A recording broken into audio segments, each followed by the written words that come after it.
All right, here we go. Welcome into the show. I'm Chase Senior, host of Philadelphia Eagles Now. That is Marshall Green, host of New York Giants Now. Obviously, two content creators here at Chat Sports. So we're going to preview this Eagles-Giants Thursday Night Football game. This video is going to go up on both channels, so I'm glad that all of you are hanging out here with us. We will both be live for a watch party, so hit that subscribe button for the best coverage for the Eagles and the Giants every single day year-round. I want to start off on the injury front, and I'll relay some of the Eagles injury news, and then I'll toss it to Marshall, and he can pass along some of the Giants injury news. But both teams did just release their injury reports. Grant Calcaterra, backup tight end to Dallas Goedert, has that oblique injury that he suffered in that loss against the Denver Broncos. He is not going to play in this game, so he is out. So too is Landon Dickerson with that ankle injury. He got rolled up on against Denver, and I'd say that up until last week, he had been playing and looking about 70%. I just think he needs some time to get right because he has not played that well this year, and obviously he's one of the highest paid left guards in football. He needs to be better because the interior of this Eagles offensive line has struggled both in pass protection and in the run game, and that's led to a Jekyll and Hyde start for the Eagles offense. As for Jalen Carter, a surprise addition to the Eagles injury report on this Wednesday, October 8th, a day away from kickoff. We know that all year, going all the way back to training camp, he's been dealing with that nagging shoulder injury, but he popped up on the injury report with a heel issue. And so he was a limited participant in practice on Wednesday. He is questionable for this game. And we saw in week one when the Eagles took on the Dallas Cowboys that without him, one of the best defensive players in the game, the Cowboys realized that. They ran right at Philadelphia. They had a lot of success on the ground. And Jalen Carter, one of the more disruptive defensive players in the game. So if he can't play in this game, obviously it changes the playing field a little bit with the Eagles as 7.5-point favorites. That's some bad news on the Eagles injury report. Some good news. Saquon Barkley, knee soreness coming out of that game against the Broncos, full participant. Jihaad Campbell, biceps, he was full. Nakobe Dean, knee, full participant. He's questionable. It just comes down to whether or not the Eagles want to activate him. And then Byron Young, triceps, full participant. So we'll continue to talk about the implications with this. Do want to toss it over to Marshall because he has some insight on the Giants injury report. And unfortunately for Giants fans, one of the worst wide receiver rooms in football after that Malik Neighbors injury might be worse. Yeah, the gift of the Giants receivers that it keeps on giving. Obviously, no Malik Neighbors, out for the year. They're also going to be without Darius Slayton, who they paid $16 million, well, $12 million per year if you don't want to count all the guarantees. But he's going to be out as well. Suffered a hamstring injury this past Sunday against the New Orleans Saints. Some Giants fans are happy about that, considering he fumbled the football and dropped a big play last week. But you're left with a really young and inexperienced wide receiver room. You have Wan'Dale Robinson now as your wide receiver 1, but your wide receiver 2 is going to be Jalen Hyatt. Your wide receiver 3 is going to be Bo Collins. You have Gunnar Olszewski as well. He's really just a return specialist. So I expect for them to upgrade a little Jordan Humphrey from the practice squad.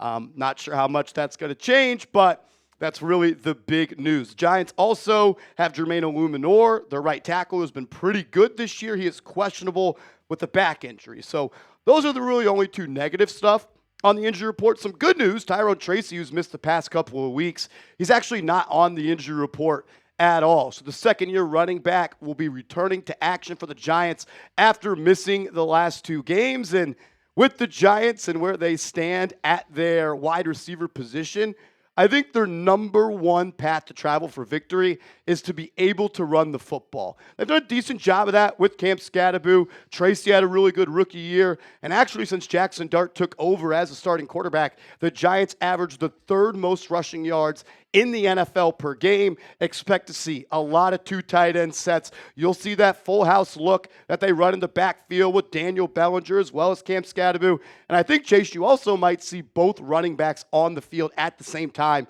for the Giants. Get to see some Cam Scatterbu and Tyrone Tracy. And I could see the Giants, even with both of those running backs, running some open and empty sets in the shotgun and moving them out to the wide receiver positions, try to get the Eagles to play some heavier personnel groupings on defense and force them into coverage as well. Obviously, the Giants want to run the football, which is why that Jalen Carter injury potentially looms large. Do you think he plays? What's that? He's playing, right? I think he's playing, but it's a short week. You never know because you always want to take advantage of that mini bye week after that Thursday totally rest. game. He should rest. For Giants fans, they want him to rest. For Eagles fans, we want him on the field. And this Eagles rushing defense has kind of been up and down all year, kind of like the team. That's been really the story for Philadelphia the first 5 games of the year. They've been leaky at times, and then at times they've been really good. So obviously, if Jalen Carter is on the field, he changed the complexion of that Eagles rushing defense. With that Giants injury news, Marshall, obviously the wide receiver position has taken a really big hit, and we kind of knew going into the year. Malik Neighbors goes down, the room is different. When he's on the field,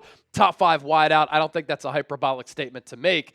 And when you couple that with having a young quarterback in Jackson Dart, that's why you've talked about the Giants needing to go out there and make a trade, even though they might not be a playoff team this year. It's not trending in that direction, just to help out the young quarterback. Yeah, everyone's like, Marshall, why would you do that? Why would you go out and make a move? The season's over. It's like, well, Jackson Dart's career is just starting. Yes. And I think it's actually a chance to stunt his growth as a quarterback. You don't have a guy that can consistently separate. You don't have a guy that consistently beats man coverage. And Wan'Dale Robinson has had a drop issue. Darius Slayton has had a drop issue. Jalen Hyatt is one of the bigger busts in recent memory. No, he's a third-round pick, but that was a Biletnikoff Award winner. Yeah. And Bo Collins, he was at UDFA just a couple of months ago.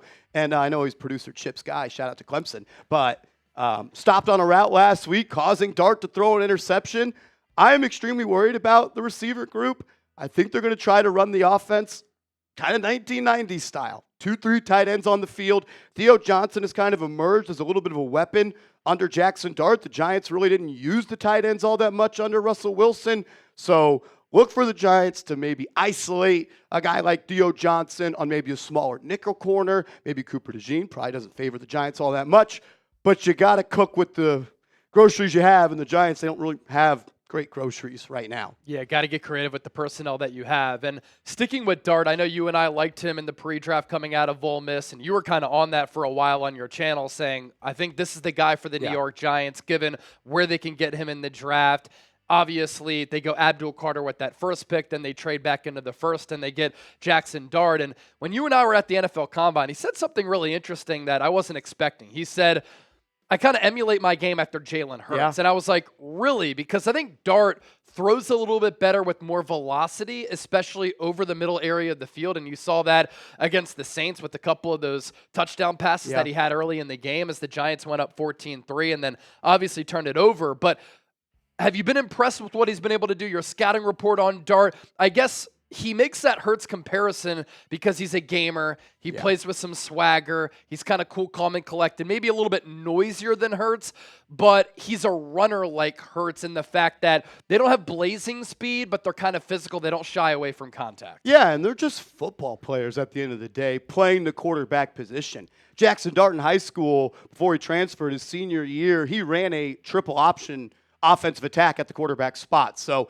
he has that mindset of, I'm trying to fall forward on every single run. And he's got a long way to get to Jalen Hurts' territory. Super Bowl winner. You guys know exactly what he's done. But I do think they are similar when it comes to skill sets and the way that you can run an offense through them. But most importantly, they're leaders. They're culture changers. Hopefully for the Giants that comes true. And they're guys that will do anything to win a football game. You can run a power schemed offense if you want. You can run a drop back offense if you want. And when you get in that red zone, you're playing 11-on-11 football. It's hat on hat. Every player has to be accounted for. And that's kind of taken this Giants red zone offense, which was the worst in the NFL under Russell Wilson, to a little bit more respectable with Dart, because you can work that read option. You can work his legs, and he throws over the middle a little bit better than Russ. Long way to go for Jalen Hurts, but I do think there are a lot of similarities in their game. I want to get to a big pressing question that I have about this Giants defensive line coming up, because going into the year, they were looked at as a feared unit. I'm not sure they've necessarily played like that so far. So I'm going to tee that up and cue that up. But I do want to get to our sponsor really quickly, our friends at Chubbies, making our Eagles-Giants preview possible. And I know a lot of you Giants fans, Eagles fans, you've really liked the polos that we've worn, myself and Marshall on the show, the Giants ones and the Eagles ones. You can get those if you use our link down below, chubbyshorts.com/chatsports. We're going to show both of them on the screen. Obviously, Giants fans are going to say that the Eagles polo looks looks bad, and then the Eagles fans are going to say the Giants polo looks bad. But come on now, they're awesome designs, and if you want to rep your team, you can do that and get 20% off your purchase at chubbyshorts.com/chatsports and use that code chatsports. And look, it's fall. Football season is here. Comfy, casual, built for life clothing, that's what you're looking for. The leaves are turning, the temperatures are dropping, the weekend air is getting that nice autumn crisp. Just because the weather is changing doesn't mean you have to pack away the fun. So Chubbies is here to make sure your fall wardrobe is looking on point with soft, stretchy, fall-ready staples built for maximum comfort and minimal effort. Mark your calendars, the Chubbies Fall Collection. It is here and it is awesome. And so whether you're layering up for tailgates, lounging through lazy Sundays, or just leaning fully into fall comfort, Chubbies has you covered. And there's a new deal. 20% off your order when you use the code ChatSports at chubbyshorts.com/chatsports. The other deal that we used to tell you about was $10 off. This is even better. So be sure to use our link, use our promo code for that discount to apply. The Everywhere Jogger is awesome. You can get the Classic Line swim trunks. The stretch shorts are incredible. Everything that they have, it'll enhance your wardrobe so that you can get swagged up and swagged out. So Marshall, what I want to get to here is that Giants defensive line. Going into the year, I looked at it legitimately as a top 3 to 5 unit. Dexter Lawrence, the best nose tackle in the game. Abdul Carter, number 1 player on my board going into the draft. You have Brian Burns, elite pass rusher. Kayvon Thibodeau, he's played very well this year. Obviously, he was drafted with some pedigree out of Oregon. Why haven't they taken over games and played like that dominant unit, though? Yeah, I think it can be misconstrued the way that they have had success and not had success this year. Look, we all want sacks. We all want strip sacks. I get that. That's not the only number I want Giants fans and other fans. Challenge yourself to think as a football fan. The New York Giants, Abdul Carter, he is number 11 of all edge rushers in the NFL with 22 pressures this year. Brian Burns, he's number 13 in pressures at the edge rusher spot with 21. And Kayvon Thibodeau, he's 21st in pressures at the edge rusher spot with 18. So 3 of the top 18 edge rushers when it comes to pressures are all with the New York Giants.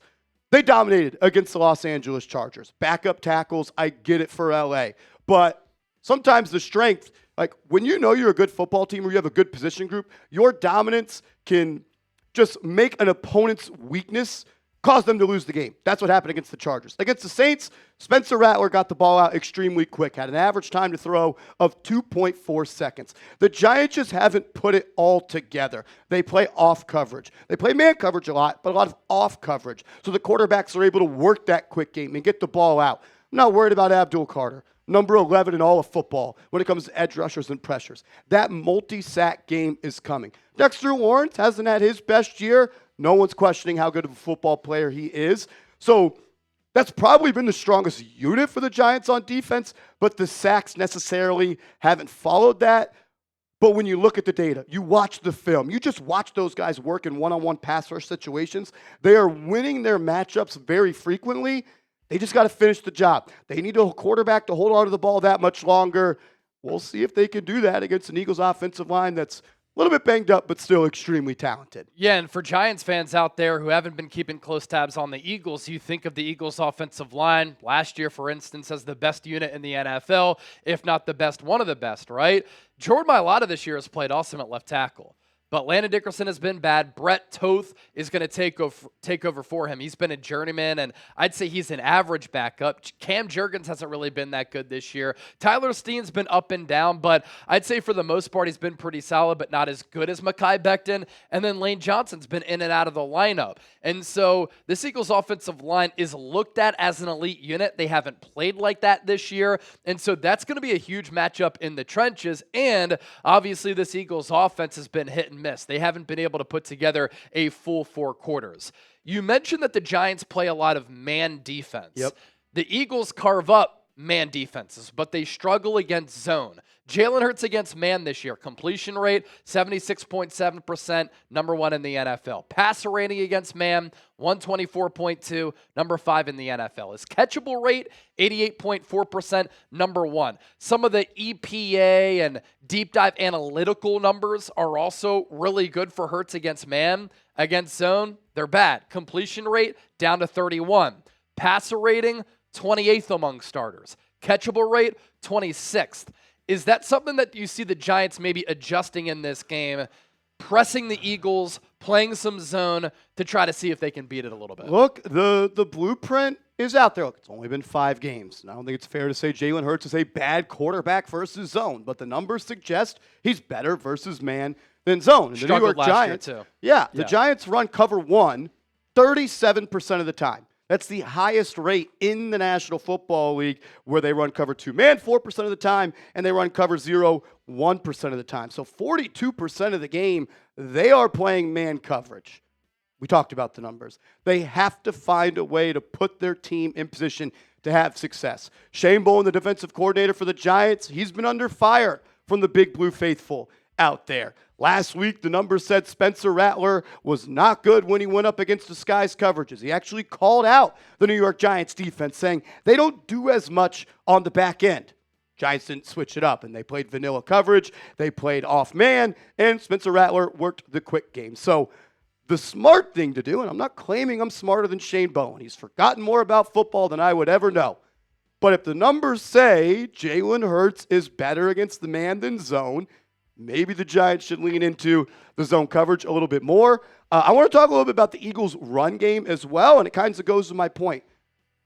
Why don't the Giants stack the box and maybe sometimes only blitz 3, maybe only blitz 4? I remember watching that game week 1 against the Cowboys. The Cowboys ran zone coverage every single play against Jalen Hurts in week 1. And a lot of it was 3-man rushes, stuffing the box, and then bailing into coverage, giving the look that you can't run the football. The Eagles, based on the numbers, you've watched a lot more than me. Saquon hasn't had a great year, a lot of reasons for that. But I always believe Saquon is going to make it a little bit personal against the Giants. Yeah, and he's looked good. I don't think it's because he's worn down. Yeah. He's gotten washed overnight because of the heavy workload last year when he led the NFL in touches. He's looked really explosive. I mean, he had a 47-yard wheel route that Jalen Hurts drew up on the fly last week. His touchdowns, he's looked good on those touchdown runs. But his yards before contact last year was over 3. His yards before contact this year has been hovering around 1. It's an offensive line issue for the Eagles. One more thing I want to get to here, and then I'll give it to you if you want to ask me anything. Yeah. I watched the Giants this year, and I just don't know if they're a well-coached football team because they don't oftentimes look prepared, and they're really sloppy. And last week, you work off the momentum of beating the 3-0 Chargers. Jackson starts professional debut. Then you go on the road. You're up 14-3 against the Saints. Then you lose the turnover battle 5-0, and you get outscored 23-0. It hurts. I know you've ranted about Brian Dable. You've ranted about Joe Shane. Giants fans watch him. Marsh has some great rants. But is this just a poorly coached football team?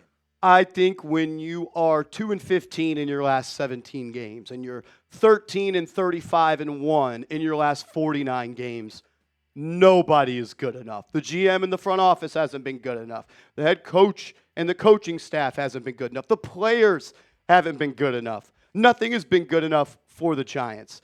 Look, last week you're up 14-3. We're all hooting and hollering. We got a quarterback. We turned the corner. And then fumble. 5 straight turnovers for the Giants. I'm sure if you looked up the data of teams that lost the turnover battle 5-0, you probably lose 99% of games. I like Brian Dable, the man. I would love to crush beers with Brian Dable. I want Brian Dable to be the right head coach for the Giants. I love his relationship with Jackson Dart. I love how Jackson Dart and Brian Dable work together. And and we've talked about this, I don't want the Giants to go down the rabbit hole that the Chicago Bears have gone down with their recent quarterbacks. Draft a rookie quarterback, fire the head coach. They did that 3 times. Mitch Trubisky, Justin Fields, and Caleb Williams. And I've said, I don't want the Giants to do that. But I'm almost starting to question now, is Brian Dable best for Jackson Dart? And instead of stunting his growth by firing Dable and getting a new coach, will it actually help him grow if you get a better coach in here? I like Dable. I do. I think he's a beautiful football coach. I think he knows a lot about football, more than I'll ever even think to imagine. But it's hard to ignore the data of 13, 35, and 1 in your last 49 games. Yeah, that's brutal. And for a quarterback especially, structure and stability are so important. He can't build a staff. That's one of my biggest concerns with him. He's on his second DC, his second offensive line coach, second special teams coach, second DB coach. Second OC or third OC? Well, first it was Kafka called the plays, then it was Dable called the plays, and now we're on Kafka again. So that's the third time. Eagles legend Mike Kafka. I want Dable to be the guy. I just don't know. And I worry, like the Giants have seen over the past couple of years, they'll fire him and then he'll go be a great OC somewhere else. So everything has not been good enough. So I want to transition to this.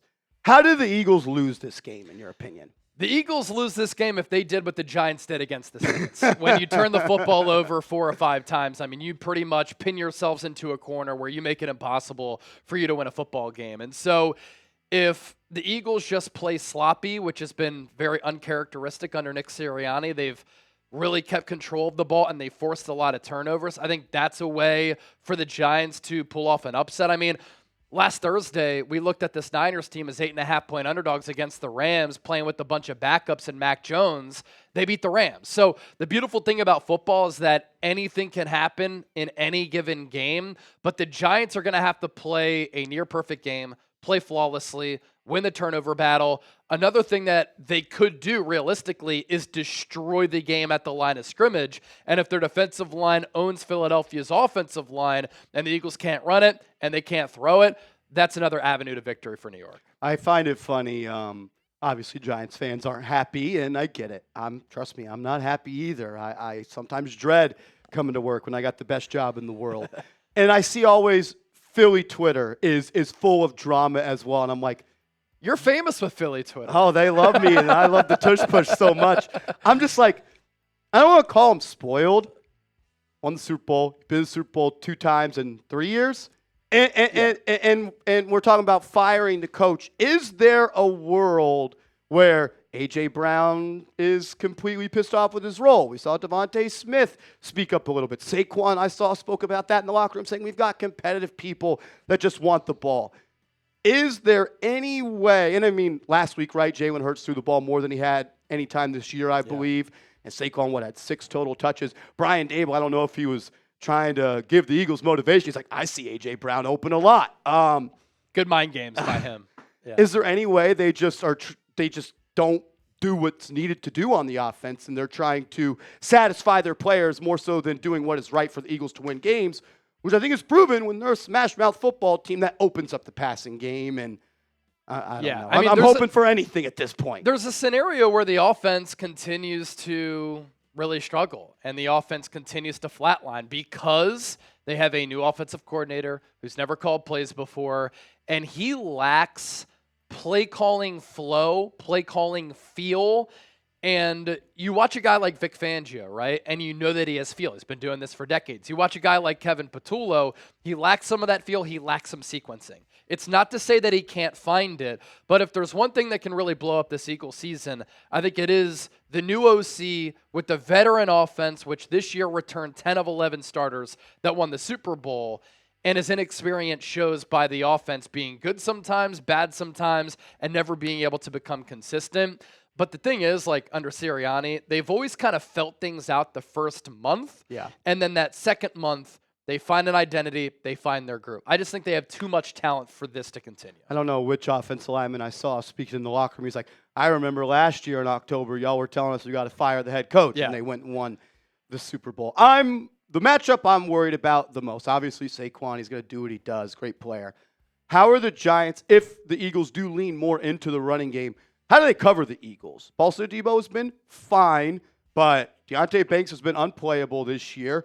Cordell Flott is a good CB3 or CB4, and Andrew Phillips in the slot has had some really good games, but he's also been picked on at times. And, of course, Dallas Goedert, he owns the Giants every single time they play.